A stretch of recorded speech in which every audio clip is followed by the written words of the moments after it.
Start. Whoa, whoa, hello. Let me just mute everyone here. Okay. All right. We are recording. That's good, I guess. First and foremost, it's Pi Day.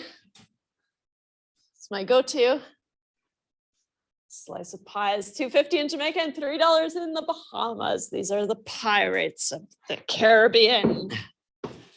All right.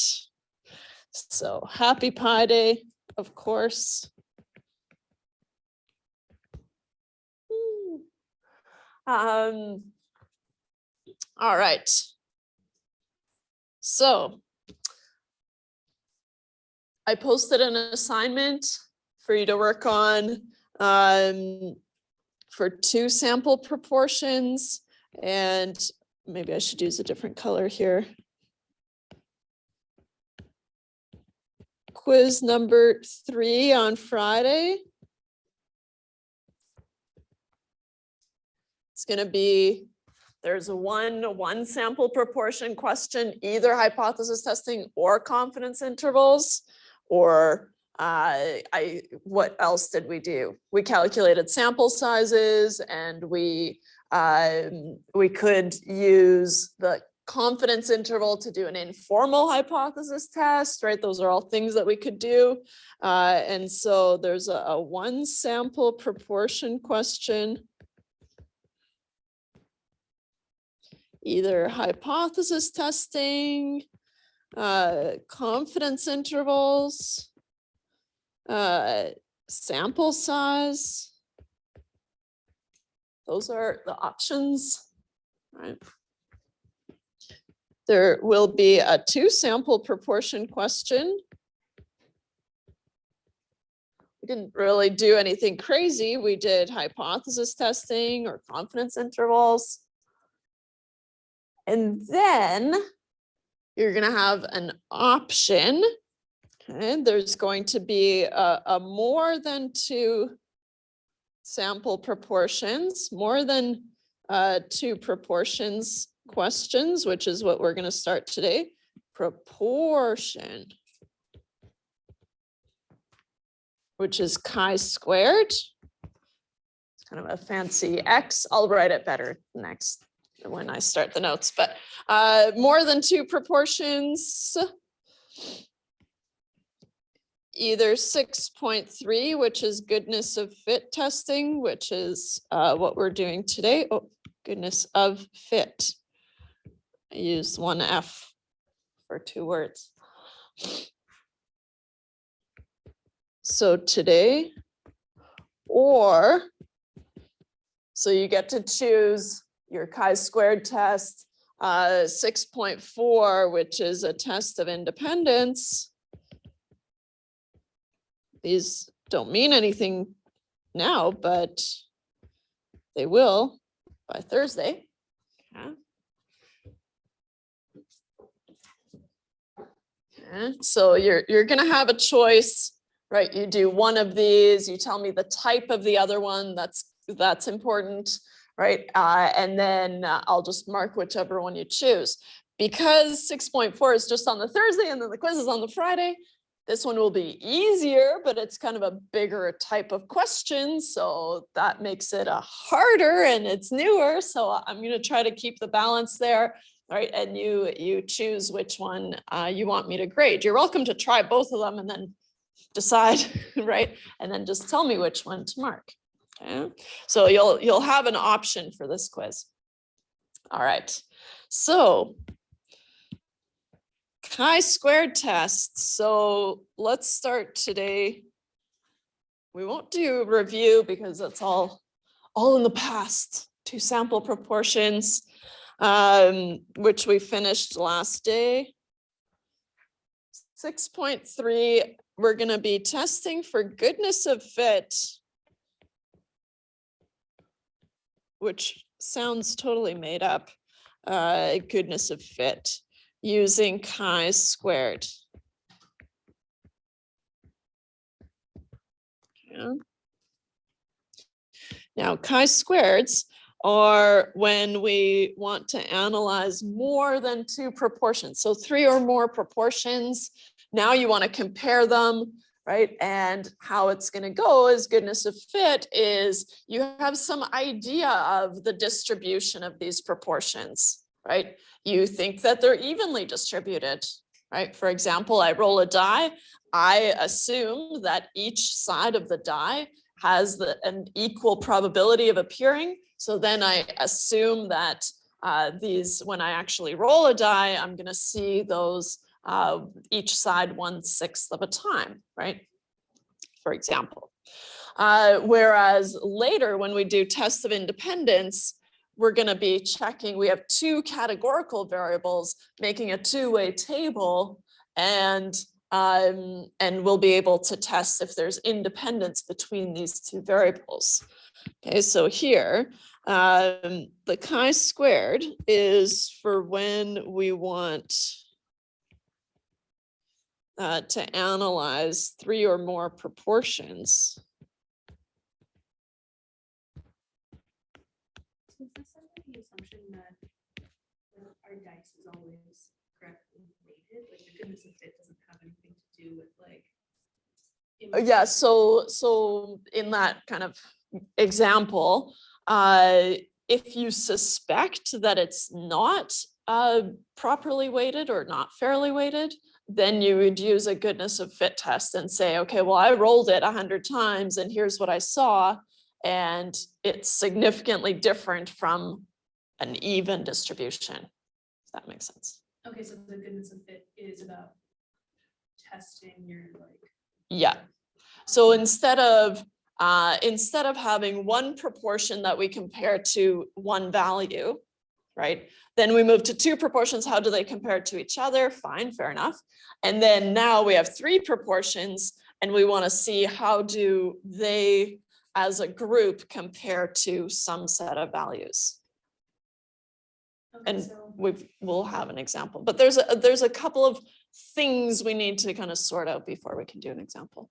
So like if we were talking about probability with dice, would we have to, now that we're learning about goodness of fit, kind of state kind of like we do with independence, like this is independent, therefore we can take this as like. We'll get through all the assumptions and stuff. You got to give me time. Yeah.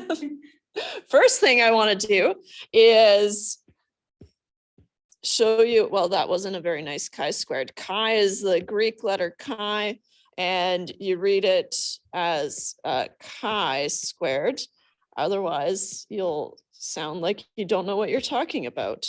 I don't want that, right? It's tempting to say chi, but it's not, it's chi. All right, so that's important. Just like for one sample proportion, two sample proportion type questions, right? We calculated a Z score. And then once we had a Z, we know how Z behaves. We know how to find probabilities with Z, right? And so then we're on easy street, and it's just how we calculated Z changed a little bit. Now our test statistic is no longer a Z, it's going to be a chi-squared. Okay? So we calculated Z scores as our test statistic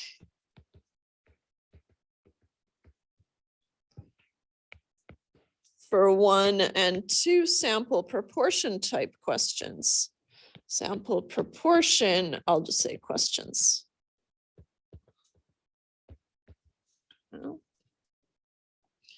For 3 or more proportions,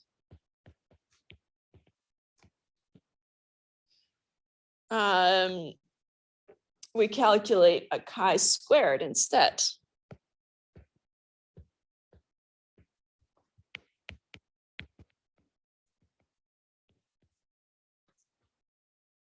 What's nice is regardless of if we're doing a goodness of fit test or a test of independence, how we calculate chi-squared stays the same, okay? And so that's nice. And another nice thing is for chi-squared tests, we only do hypothesis testing. So there are no confidence intervals. There's only one option. You're doing a hypothesis test. So for chi-squared problems, we only do hypothesis testing.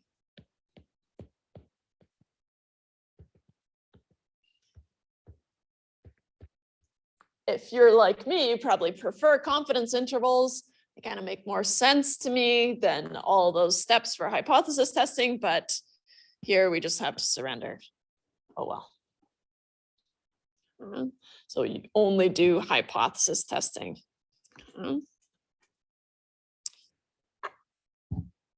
Now the shape of the chi-squared distribution is going to change depending on the number of proportions that you have, right? And so 3 or more, so you can have 3, 4, 5, 6, right? 6 for the die situation, for example, right? And so as long as it's 3 or more, then the shape of the chi-squared distribution is going to change a little bit. Now I'm going to grab the image that's in the, it's this one I want.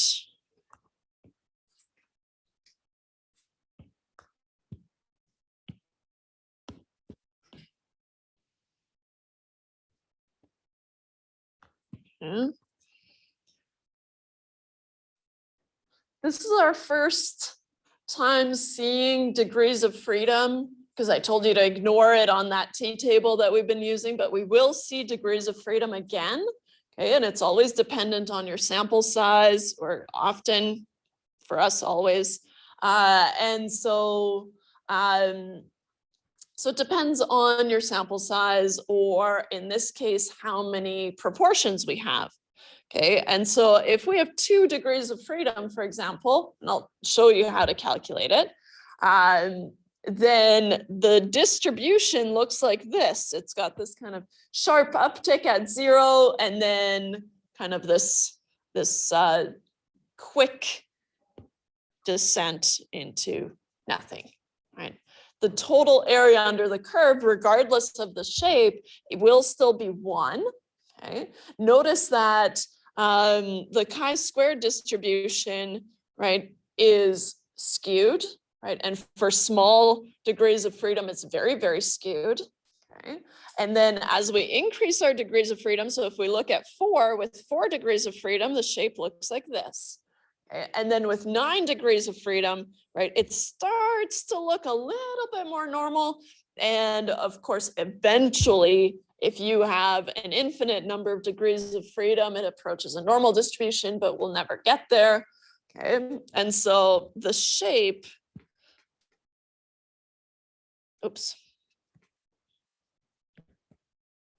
the shape of the chi-squared distribution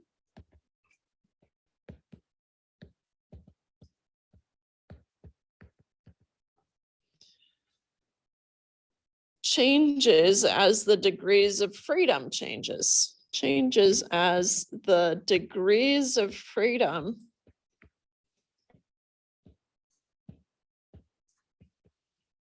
and I'll put in brackets here. Usually we just abbreviate it DF, degrees of freedom. So I'll start doing that pretty quick.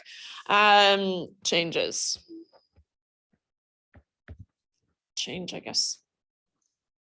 So how do we find the degrees of freedom?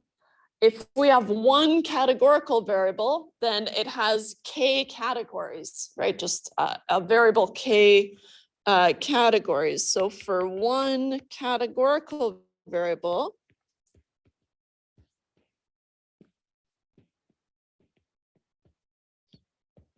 with k, and I do a kind of a script k categories,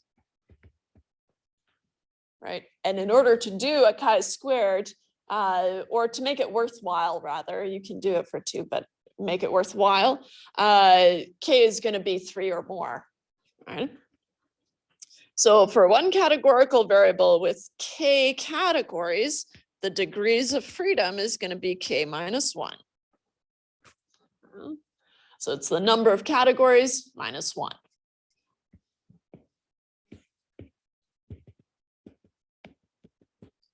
Number of categories minus 1, if you prefer. I guess I should write it all out.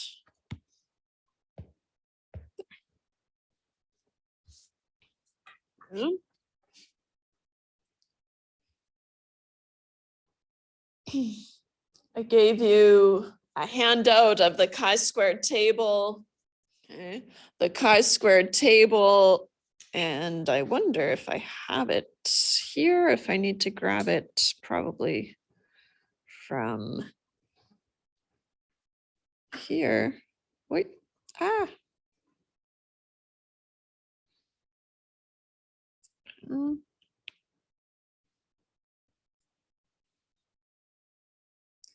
mark it up, or actually I didn't need to, I can just clean it up. There. So the chi-squared table, this is just from the back of our textbook that we're using, okay? And so they go through in the appendix and they explain how to use the chi-squared table for the whole first page, and then shows you the different distributions of chi-squared and what they look like. And then finally we get to the table. And so I think that's the part.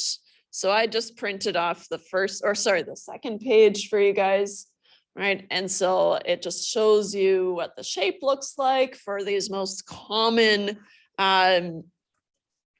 degrees of freedom. And so here, right, I'm going to end it at 5 degrees of freedom. Oh, whoa. It's over here.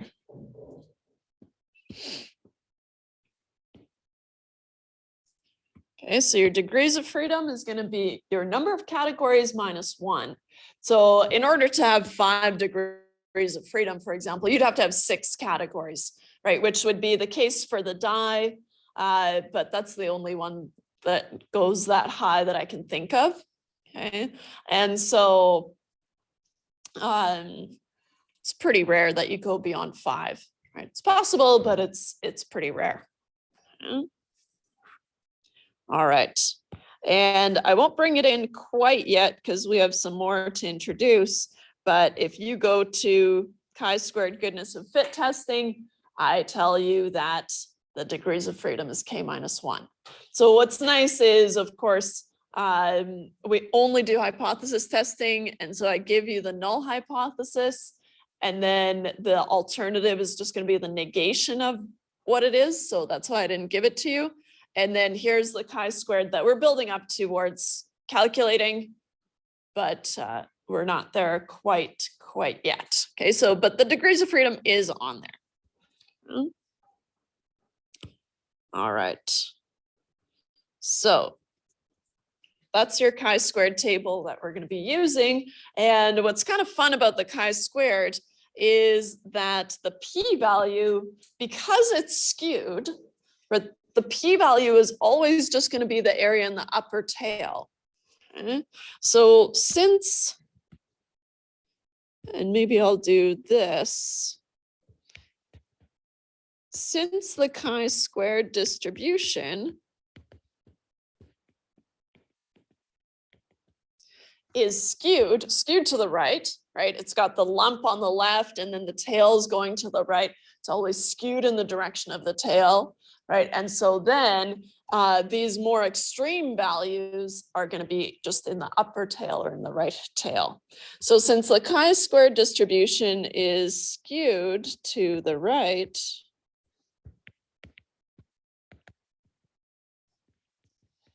the p-value will always be the area in the upper tail.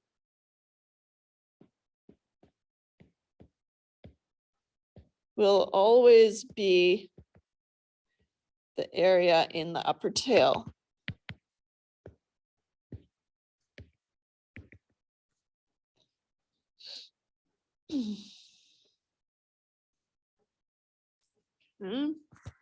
So we have something like, maybe, yeah, I'll just draw it out.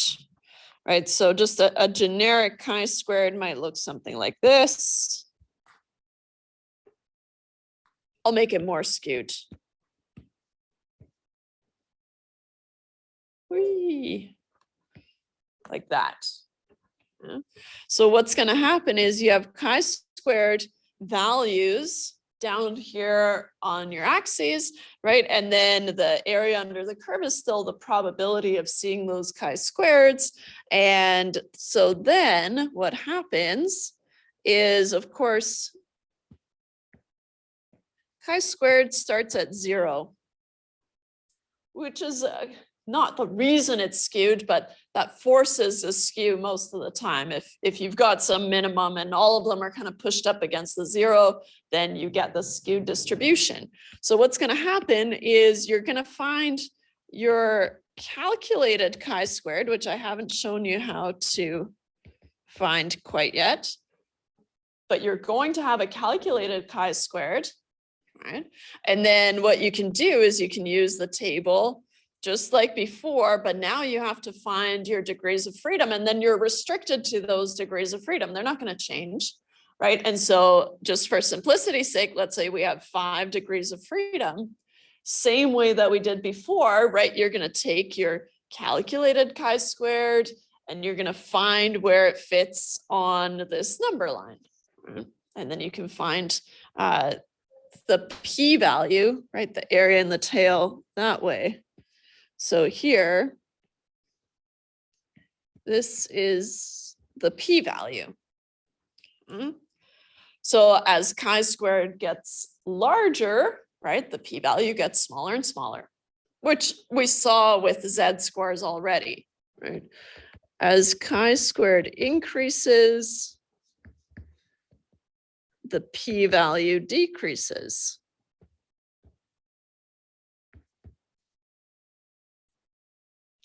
Okay. Let me grab.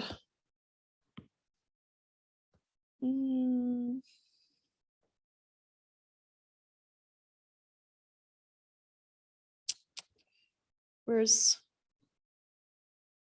this is the one I want.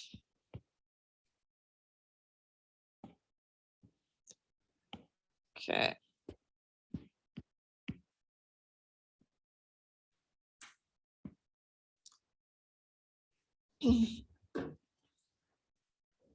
So a one-way table just means that we have one categorical variable with as many categories as we want, right? One categorical variable.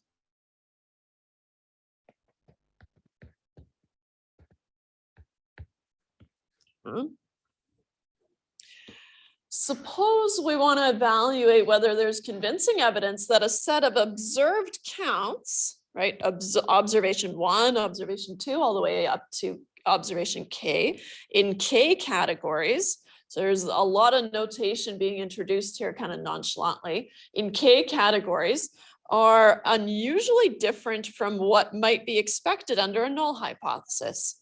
So we've got this expected distribution, right? If I roll a die, I expect enough times, I expect it to not be significantly different from 1, 6, 1, 6, 1, 6, 1, 6, 1, 6, blah, blah, blah, blah, blah, right? And so we've got this kind of expected idea. It's not always evenly distributed, which we'll see in the example, but it's easier to talk about if it's evenly distributed. So, I feel like this should say called.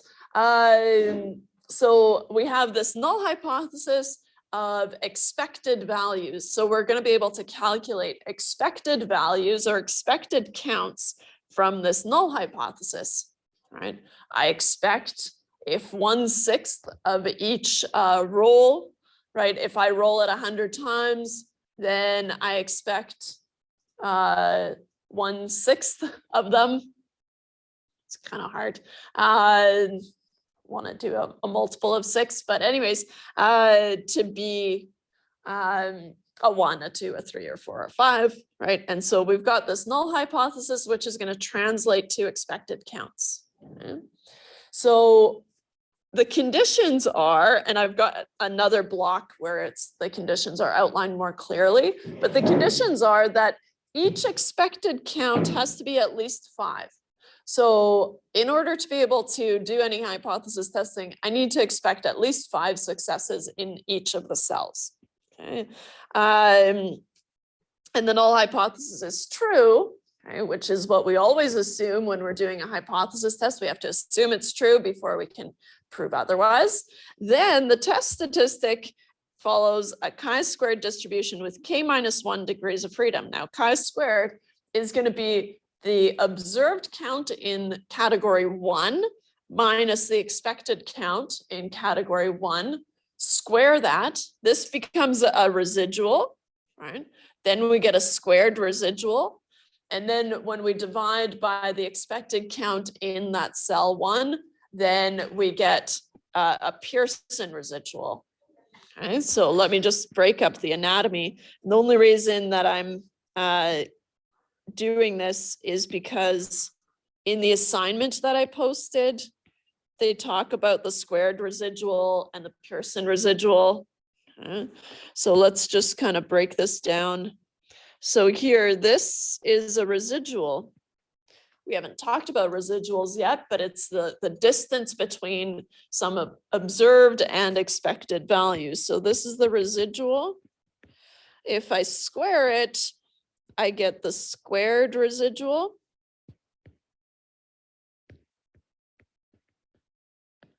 Which just makes it positive, right?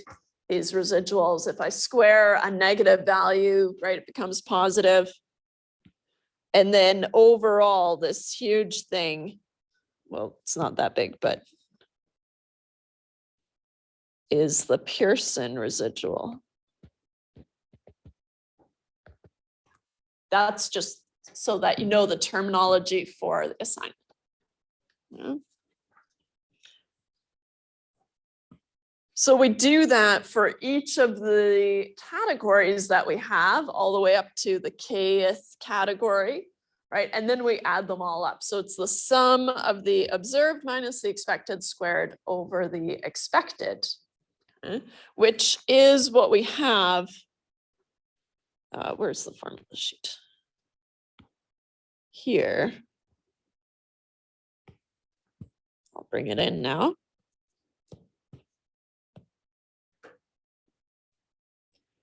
Right, chi-squared is the sum of the observed minus the expected squared over the expected, and the degrees of freedom is k-1.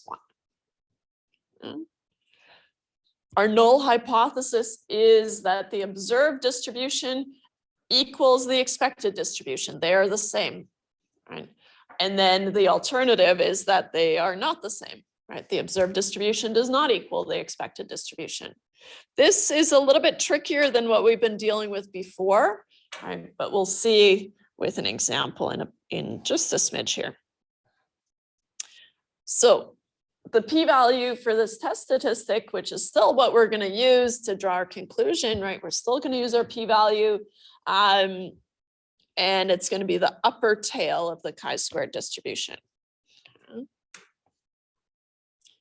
Okay. So let's outline the conditions more clearly.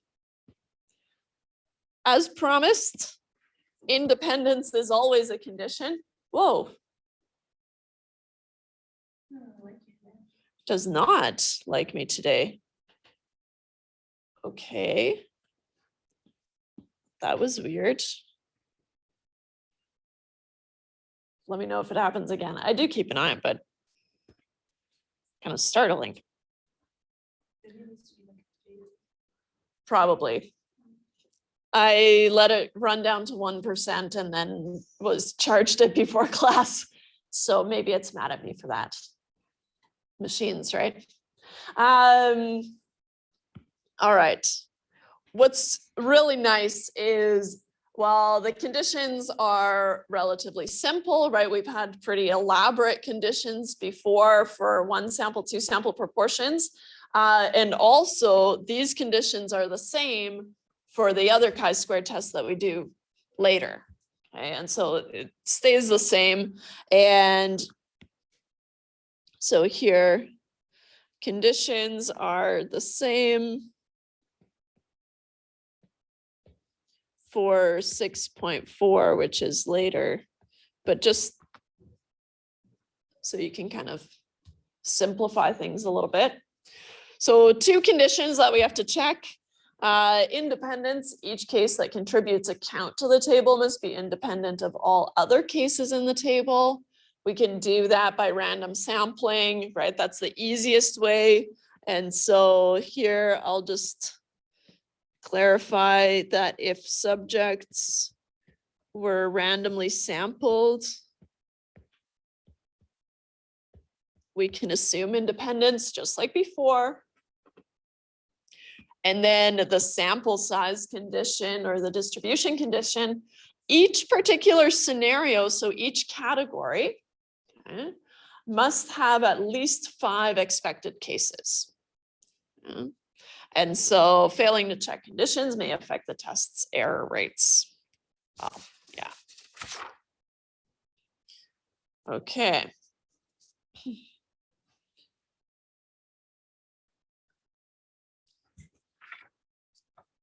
I keep tempting you with an example, but what I want to do here is introduce, so there are 2 ways that we can do a hypothesis test. We have only used the p-value approach, right? We say, okay, the p-value is less than 0.05, for example, therefore I have enough evidence to reject H0.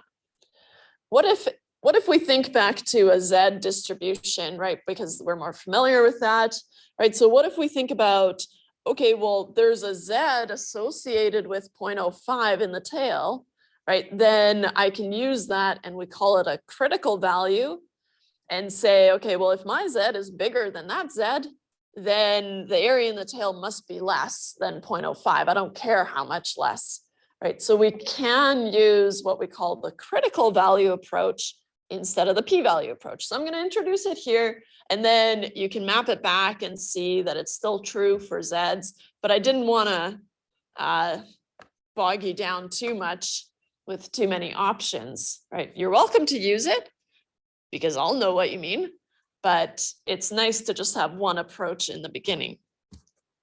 Okay, so in general, let's start there.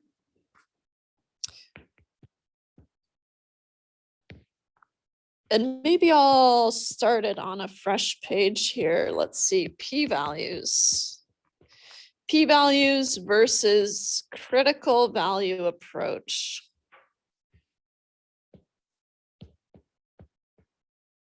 And I'll highlight it because it's true for any hypothesis test that we do. Yeah. So in general, we have 2 options for drawing our conclusion in a hypothesis test.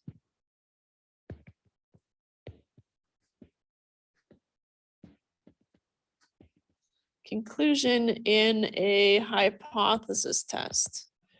The first one is the p-value approach. Oops.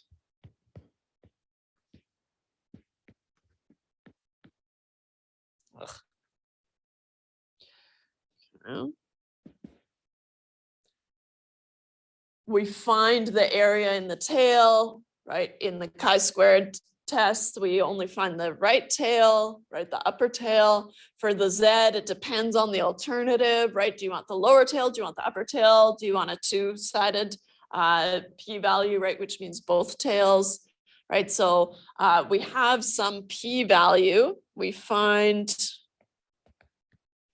the p-value, right? Area in the tails, potentially plural.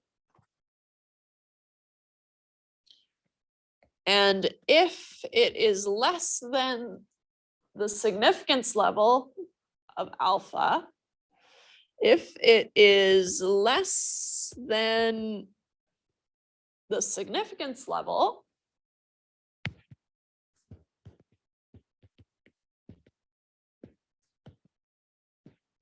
which we can call alpha level, we have enough evidence to reject H naught.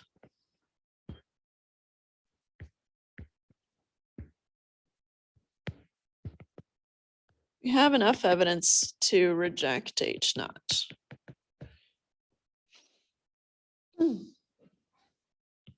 So that's the p-value approach. That's what we're used to. You're welcome to stick with it. On the assignment, the chi-squared assignment, I do make you use both or kind of try them both. This one, the critical value approach,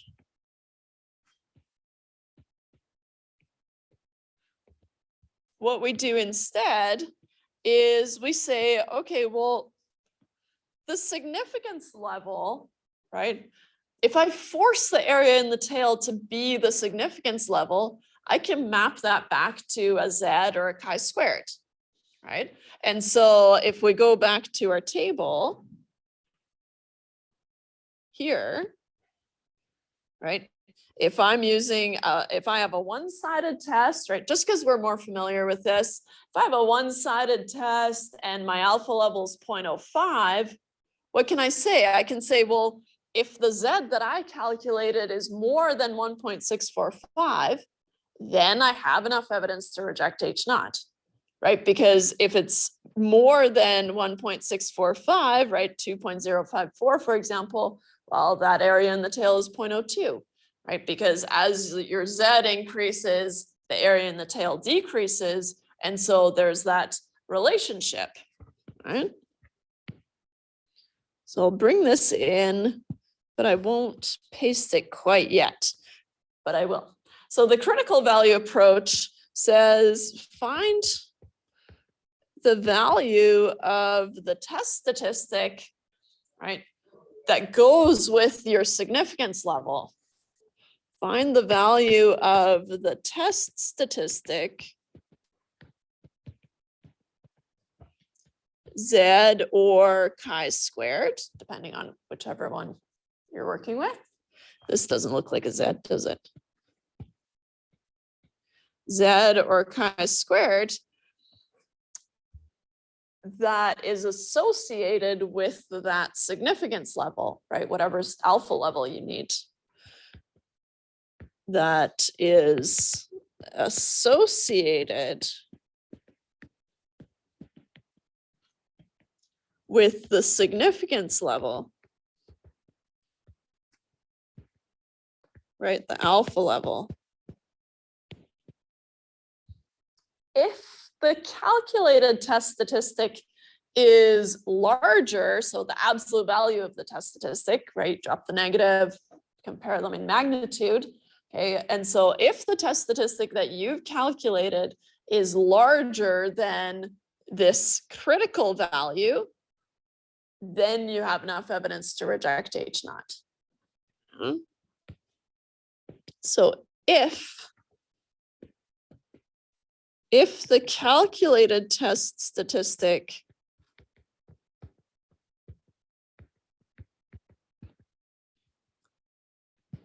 I'll say absolute value in brackets is larger than the critical value, we have enough evidence to reject H naught. We have enough evidence to reject H naught in favor of HA. All right, and so here, if we go back to this one here, right? Maybe now, let's say we have a two-sided p-value. So we have a two-sided test, right? Let's assume that. And let's say we have an alpha level of 0.01. Right, that's fine. So then what happens is, okay, oops, I circled the wrong thing there. So now your critical value is 2.576. Now, if your calculated value is beyond 2, so larger than 2.576 in magnitude, then that means that the area in the tail is less than 0.01, right? Which means you have enough evidence to reject H0. But you can attach it to just comparing the statistics, the test statistics. So for example, for a two-sided test and alpha equal to 0.01, if the absolute value of the Z, the calculated Z, is greater than 2.576, which is the critical value. Oops. We have enough evidence to reject H0. What is below Z? Yeah, calc. We have enough evidence to reject H0.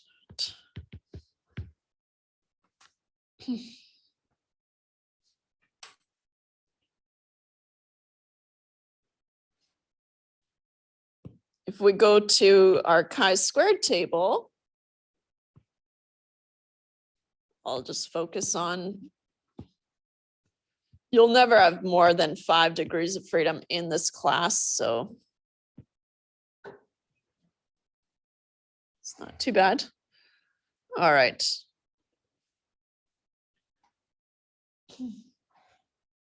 If we have, if we let, so here, for example, let alpha be 0.05, and let's say we have 5 degrees of freedom.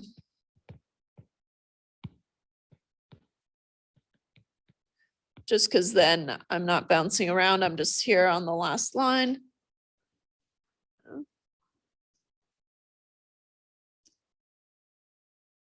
What's the critical value? The critical value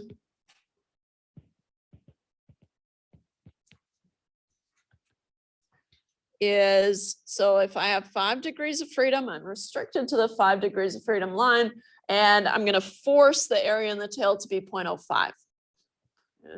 Then my critical value is chi-squared equal to 11.07.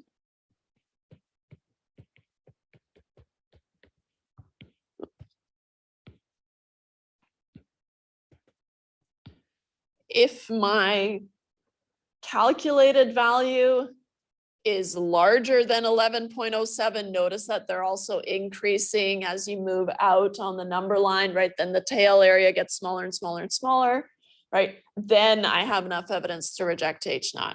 So let's say let chi-squared, and I like to denote it with a little subscript, calculated. Let the calculated chi-squared be 14.02 or something weird. Then conclusion number 1.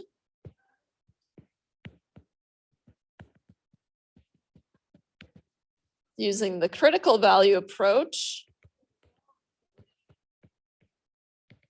since chi-squared calculated is 1402 is larger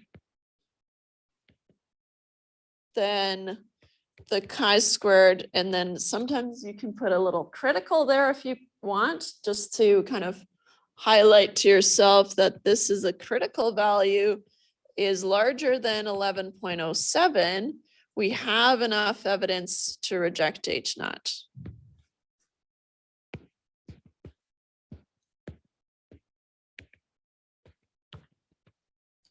In favor of HA.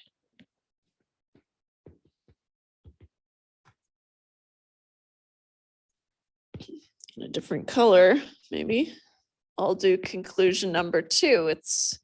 You're going to reject H naught in favor of HA again, right? The conclusion's not going to change. It's just how you get there is the p-value approach.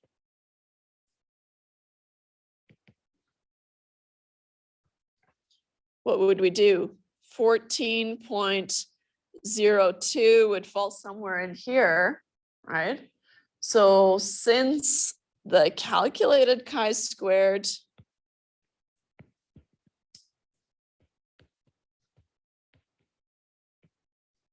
it's going to be between 2 values.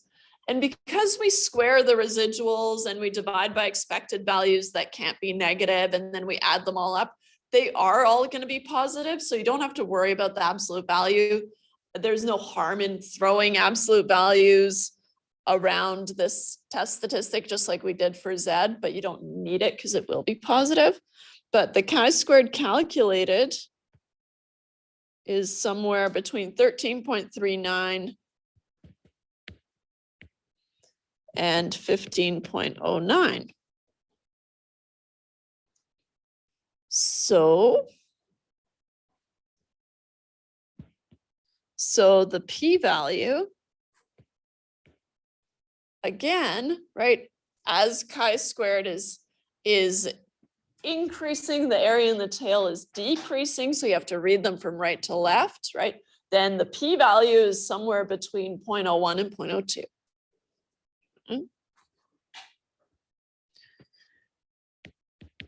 0.01 and 0.02.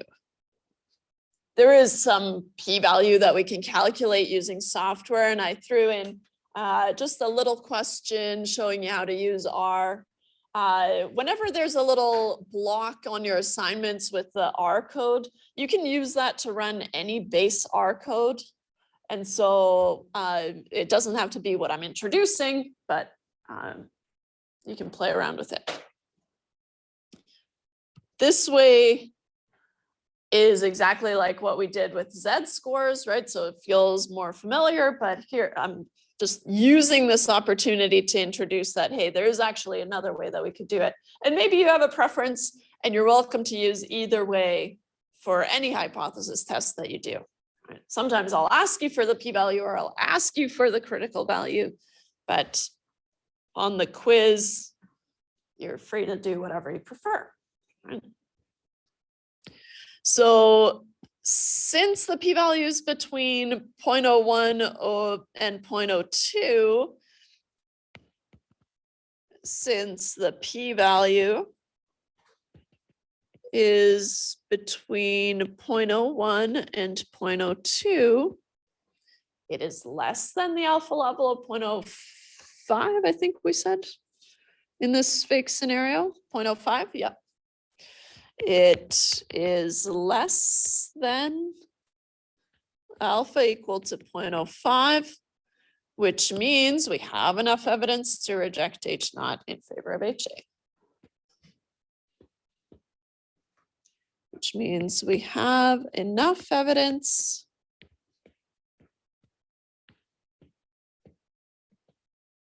to reject H naught in favor of HA. Same conclusion, right? We have enough evidence to reject H naught in favor of HA. So it doesn't matter how you got there, your conclusion is going to be the same. Okay. Kind of went rogue here, but I think we're ready for an example.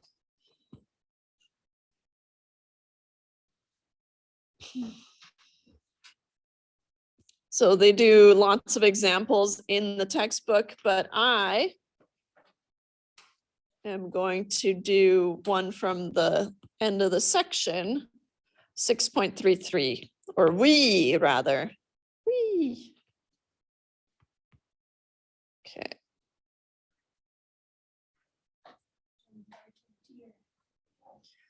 I know, right? Yeah, there's some fun ones, barking deer. But I think there was a reason I decided not to do it. I feel like this one holds your hand a little bit more. Okay. And also because I use this open source textbook, I like this question. A professor using an open source introductory statistics book predicts that 60% of the students will purchase a hard copy of the book, 25% will print it out from the web, and 15% will read it online. I'd probably flip those numbers around, but that's okay. Just complete overhaul. So these are expected proportions, right? So we have this expected distribution of who's going to buy a book, print a book, and read it online. Okay. At the end of the semester, he asks his students to complete a survey where they indicate what format of the book they used. Of the 126 students, 71 said they bought a hard copy of the book, 30 said they printed it out from the web, and 25 said they read it online.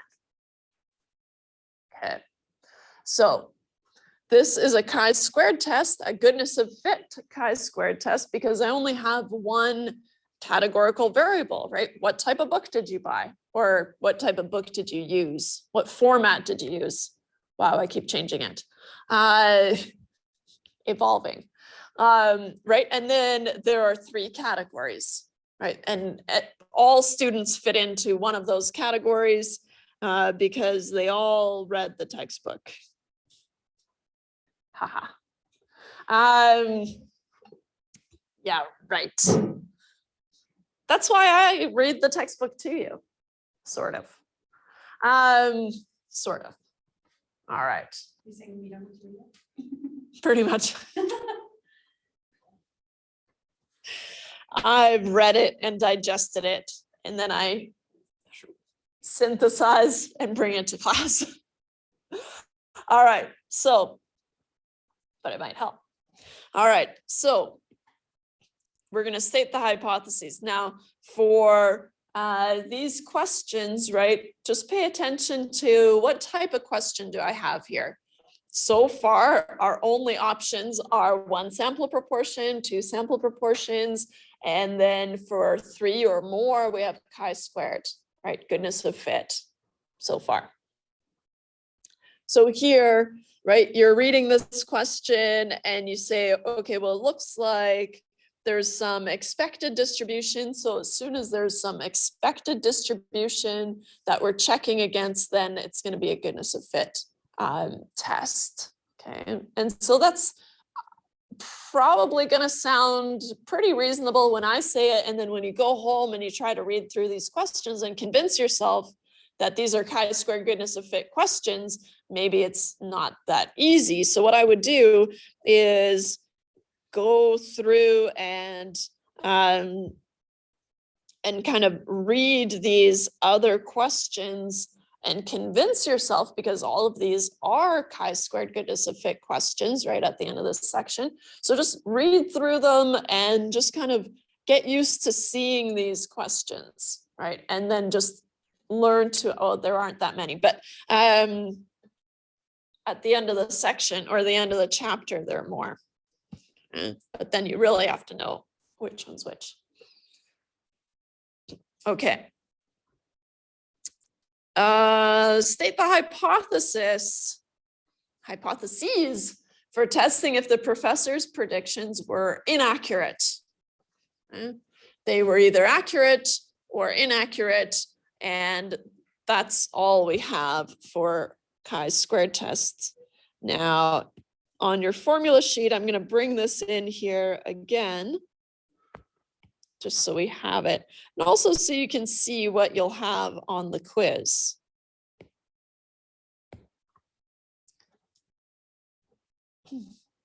Okay, so first thing we want to do is, let's see, state the hypotheses for testing if the professor's predictions were inaccurate. We're going to start with, okay, the null hypothesis is and just use the formula sheet as a guide, right? Even though it doesn't feel that helpful right now, but the observed distribution equals the expected distribution. So then the observed distribution of textbook formats equals the professor's predicted distribution of textbook formats. So here, the observed distribution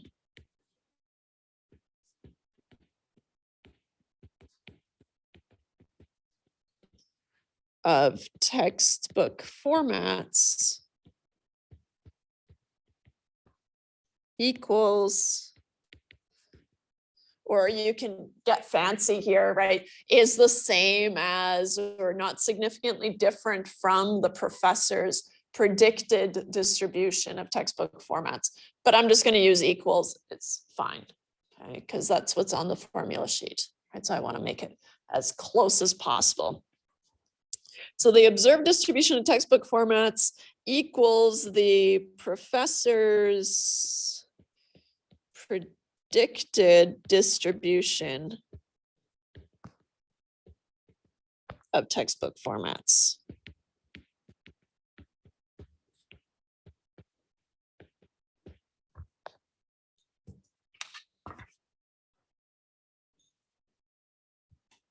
Okay.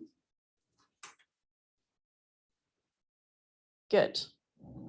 Now the alternative is just going to be, well, if they're not equal, then that would be this inaccurate part, right? So if we have enough evidence to reject H naught, then we can say that the professor's predictions were inaccurate, right? And so the alternative hypothesis is going to be the same, just negated. The observed distribution of text formats, getting lazy here, does not equal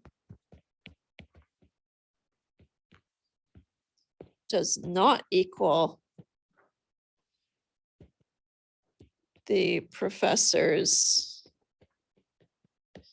predicted distribution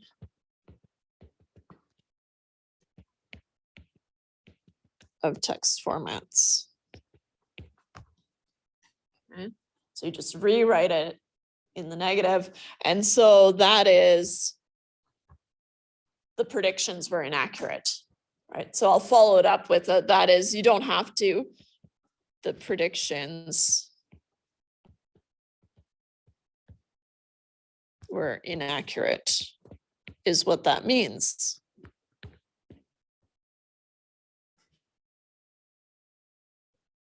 Yeah. Which is what the question's asking, right? But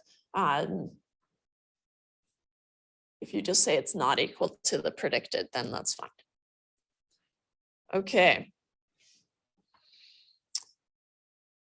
That's kind of tricky. We're used to dealing with just parameters, and then you have to figure out what the parameters should be equal to in your null hypothesis. And then once you have your null hypothesis, the alternative hypothesis just kind of falls into place, right? Depending on the question. So now it's a little bit more wordy, a little bit harder, I think, but just follow what's on the formula sheet. We're not doing the full hypothesis test yet because it's going to walk us through it. But from here, right, you should check your conditions, which are relatively simple, but it'll let us do that in a bit here. And then you would calculate your chi-squared test statistic. How do you find your expected values? That's something we haven't talked about yet, but you already know how to do it. So here, how many students did the professor expect to buy the book, print the book, and read the book exclusively online? So now what we're going to do is we're going to calculate the expected values. Right. Calculate the expected values.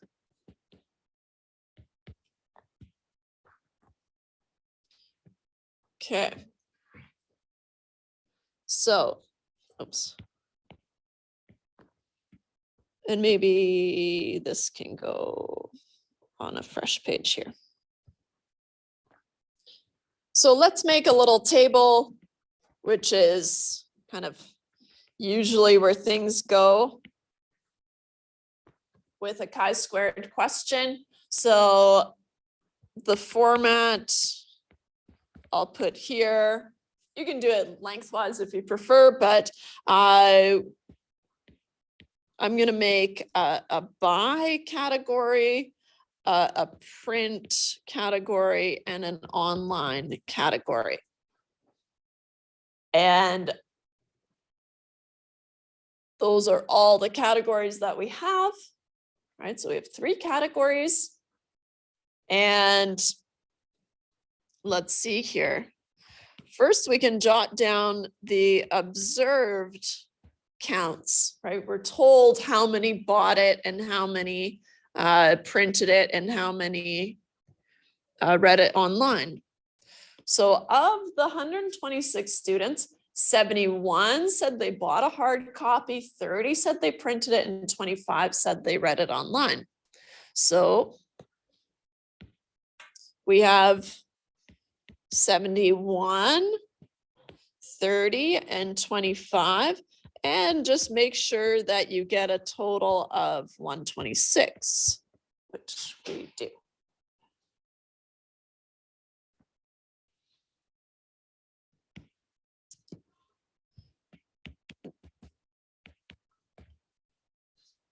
Now we're going to have expected counts. Okay. Although they are counts, we're allowed to have decimals here because expectations are allowed to be fractions. Yeah. And so the expected percentage that we're going to buy the book, let's jot that down first. The professor expected 60% of students to buy it, 25 to print it, and 15 to read it online. So I'm going to write those down first, but I'll do them up here. So 60%, and then it was 25%, and then it was 15%, right? Those are my expected percentages. Just add those up real quick. 25 and 5 is 30 and 1 is 40. Making 100%. Just checking. I'm going to have expected counts below these, right, or attached to these percentages. What's the 60% of? 60% of 126 students, right, is how many they would expect to buy the textbook. So I get 126 times 0.6, which is 75.6, right? And I'll just clarify this here. This is 126 times 0.6 is 75.6. Note, expected counts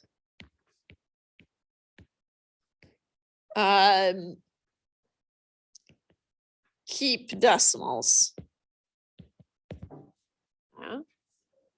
So when you're doing your expected counts, you keep the decimals. You're not going to be rounding because otherwise it's going to make a mess if you're rounding. And it'll mark it wrong. And that's bad.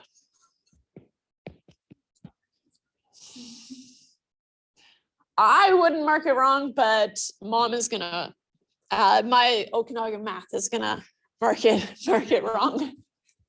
She's so mean. Right? How did I get the 31.5? I did 126 times 0.25.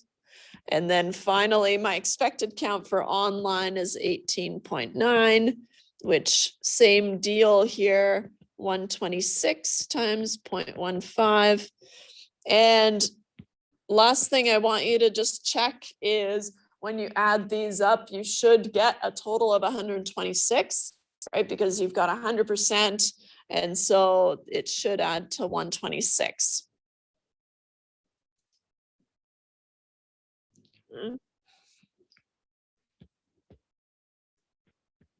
make sure this is true. Right, they should add to the total. It's just the distribution if everyone did what I expected them to do, right?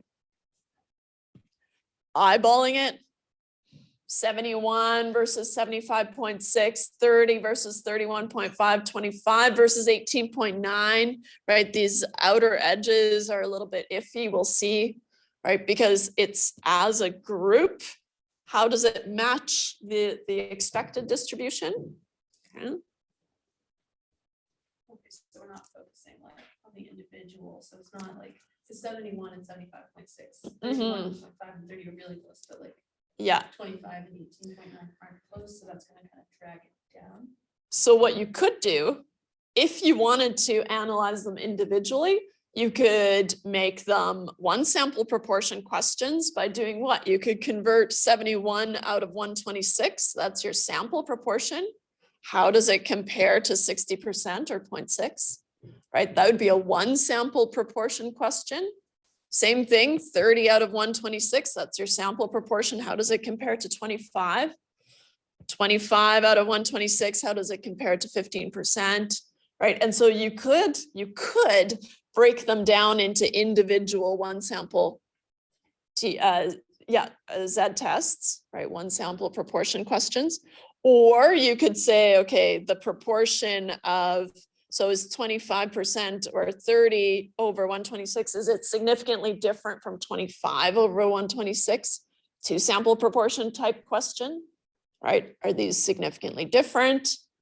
And then when you want to know how they behave just as a group, so as a whole variable, right, with more than two categories, then you do a chi-squared. So there are little one sample proportion questions in here, but you don't want to do that. You want to see how they behave overall. But of course, it's going to be reflected, right? If one is significant, so if 71 over 126 is significantly different from 60%, it has to make up for that somewhere else, right? So it's just, you're looking at them as a group, but you totally know how to answer this question already, right? With the tools that you have, but it's kind of inefficient. So now we have these expected counts. So that's how we find these expected counts. Nothing crazy. We have this expected distribution, right? And then I take my total and I multiply it by whatever I'm expecting, right? And now I have these observed and expected counts.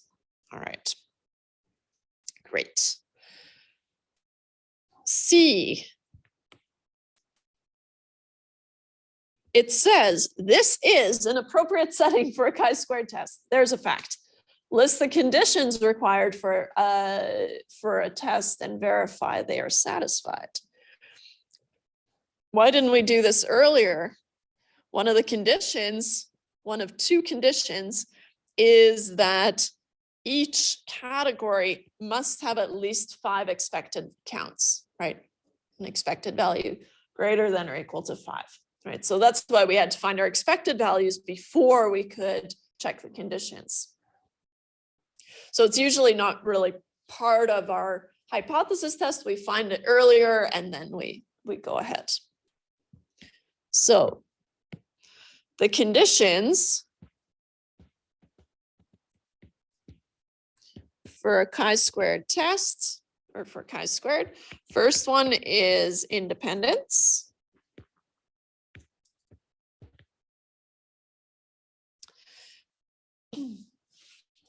Here, we're not really randomly sampling all the students. So what do we have to assume? I have to assume that the format that a student chooses is independent of what other students choose. That's not necessarily true, but it's a condition, right? Or an assumption / assumption. I'm assuming that that's the case, right? And so you don't want to get bogged down in, well, that's not really true, right? If my friend is using the online version, I'm more likely to use the online version, right? That kind of thing. But you don't want to get bogged down in that. We're just saying, okay, well, I'm going to assume that all these students are independent of each other. So we assume the format of the textbook chosen by the student is independent of other students. We assume the format of the textbook chosen by a student is independent of other students.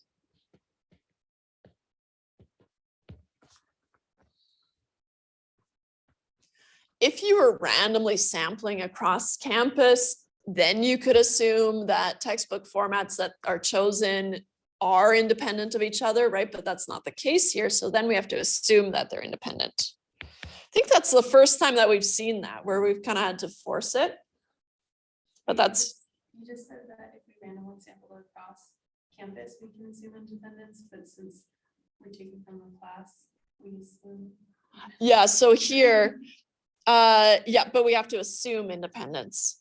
Whereas in the other case, we are. Then you're just justified in assuming it. It's just satisfied. Yeah. Nuances. Subtle nuances. I'm like, what's the problem? I hear it now. I hear it. Okay. This one is a little bit more straightforward, right? All expected counts have to be greater than or equal to 5, which is true. All these expected counts are even greater than 15, so that's great. So the sample size condition is satisfied. So all expected counts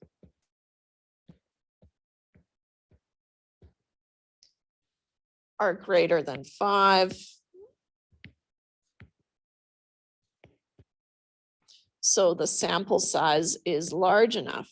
So the sample size is large enough. When would this not be the case? If I have a relatively small sample size and I'm trying to detect a small percentage, right? If it's only, I expect 1% to make contact with the author and have them send a signed copy, right? If I want to detect that, hey, I've never done that, but maybe that would be fun, right? And so then I'm trying to detect a very small percentage, so then I need to increase my sample size to reach that expected count of 5. 5 people, yikes, okay. So if there was one less than 5, would it be excluded, or could we just not continue at all?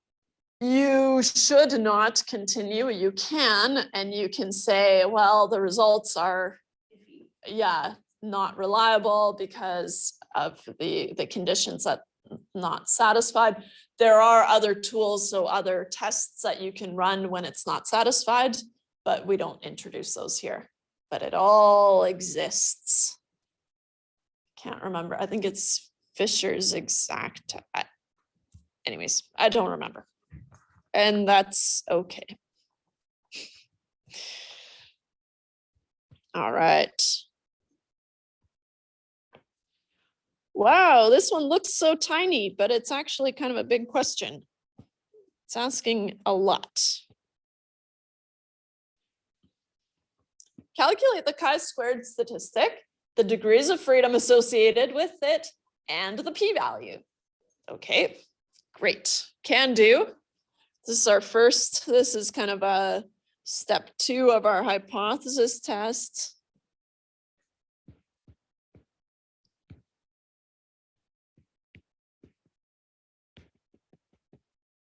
We've already done step 1, right, which is state your null and alternative hypotheses. And now we're ready for step 2, and then find the p-value. That's going to be step 3, right, of your hypothesis test. And then let me guess, the last part is your conclusion. Let me just confirm. Based on the, wait. Based on the p-value calculated in part D, what's the conclusion of the hypothesis test? Interpret your conclusion in this context. What a surprise. Okay. So chi-squared from your formula sheet, just gonna nab it again here.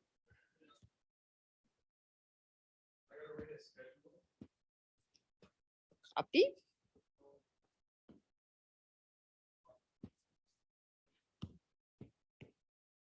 Just that one. We take the observed minus the expected for each cell, then we square it, and then we divide it by the expected value. I'm not going to give you a huge number of categories, right? So 3 like this is pretty reasonable. And depending on what kind of calculator you have, right? If you have kind of a low grade calculator, I would recommend setting up a table where you calculate these things individually, right? So make another column with the observed minus the expected, then make another column where you square it, and then make another column where you divide by the expected value, and then add them all up, and that's your chi-squared. Okay. I am going to cheat, sort of.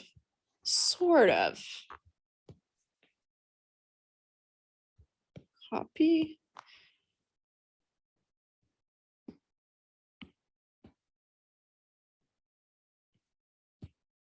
I'm just going to use Desmos.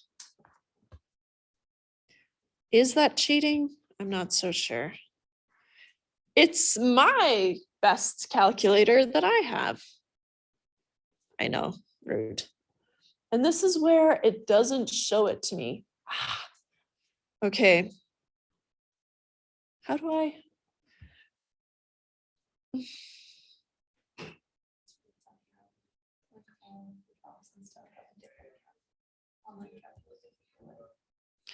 I know.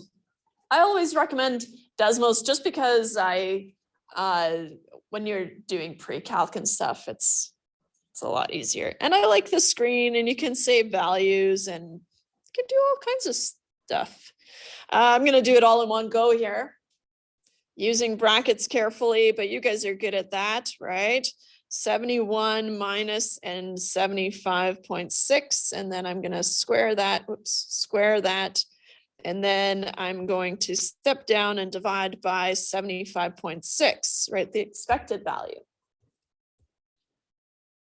That's one of the components done, plus 30 minus 31.5 and brackets, square that, step it down, whoops, divided by 31.5 plus last one, 25 minus 18.9.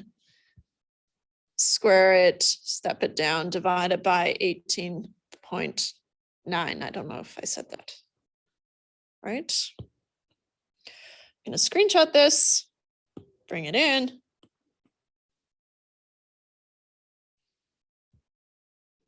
I should probably think about clearing all my photos at the end of each term, but I don't.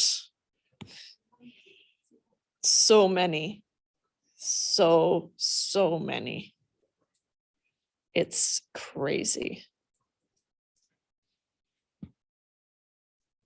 So chi-squared is 2.32 blah, blah, blah. This is your calculated chi-squared. 2.320. You know what? I'm just going to stick to 2 decimal places. Why? Because my table only has 2 decimal places, so that's fine, right? 2 decimal places to match the table.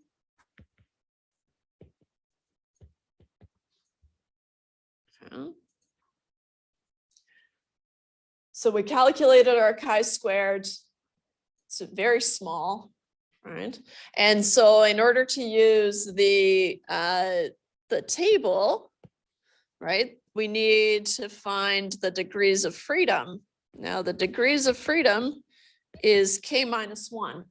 K is the number of categories. And so K is 3, right? Buy it, print it, or online. So the degrees of freedom is 3 minus 1. So the degrees of freedom is 2. I am out of time. I realized, sorry. So finish this on your own and we'll wrap it up on Thursday. If you have any questions, let me know. Otherwise, see you Thursday.